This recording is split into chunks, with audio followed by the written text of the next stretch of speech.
Meron ako dito 3 system. Ito. Ang purpose kasi nito is to control yung dalawang socket tsaka isang bulb. Bali ito ay system 1. Ito yung system 2, same din, may dalawang socket, isang bulb. Ito yung system 3, dalawang socket and also isang bulb. And then meron akong mobile app na i-control itong tatlong system na to.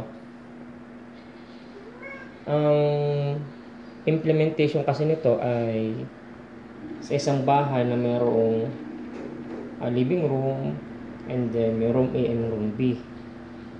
And then yung system na to pwede ring makontrol yung mga sockets and bulb using push buttons. Ito may push button siya, may push button din. Tatlo kasi isa para sa isang socket, isa para sa bulb, and then sa second socket. And then yung demo na to is for Wi-Fi connections. Ibig sabihin, makokontrol siya ng phone using Wi-Fi or internet connection. On this example, yung system 1, ito turn on ko yung tatlong dalawang socket sa isang bulb.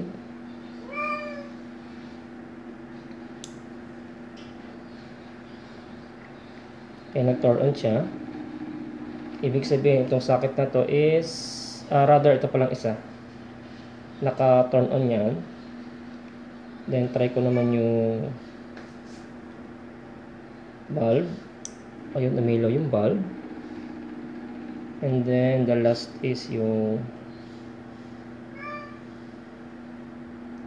second socket. Ayan.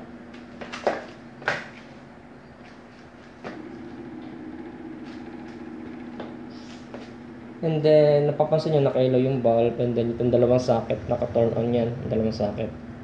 Pwede ka magsaksak din ng mga appliances.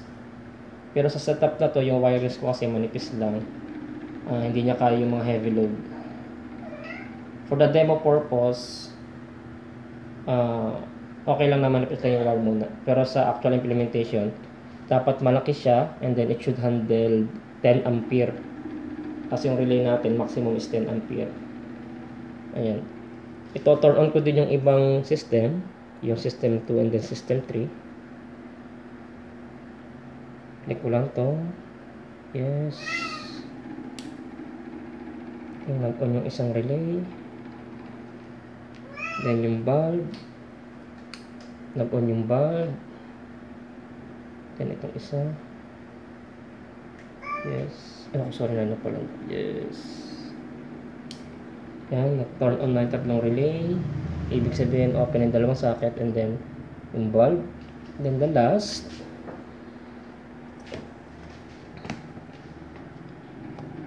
turn on ko muna yung bulb. Yes, umilaw yung bulb.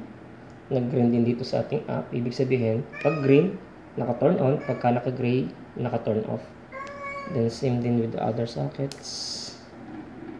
Dalawa lang relay. Ayan, naka-on. Then ito, last sockets. Ayan. Ayan. And then, manually, pwede mo rin siyang i-control. For example, nasa bahay ka, wala kang dalang cellphone. Pwede mo i-control yung socket and then yung bulb. For example, itong bulb. Napansin mo sa app, nag-turn off din sa app. Turn off ko itong isa at saka itong isa. Nag-off din sa app. Yan. Gagawin ko din same din sa dalawa. Off, off, off.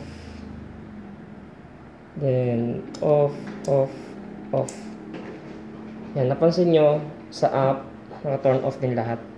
Then kung ito turn on ko naman, on, on, on. On, on, on. Pansin nyo sa app, nagto-turn on din. And then, on, on, on. So, sa app, naka-turn on din. Yan, tatlong system controlled by one phone or one app. Ito yung demo, and then via internet or wifi yung connection.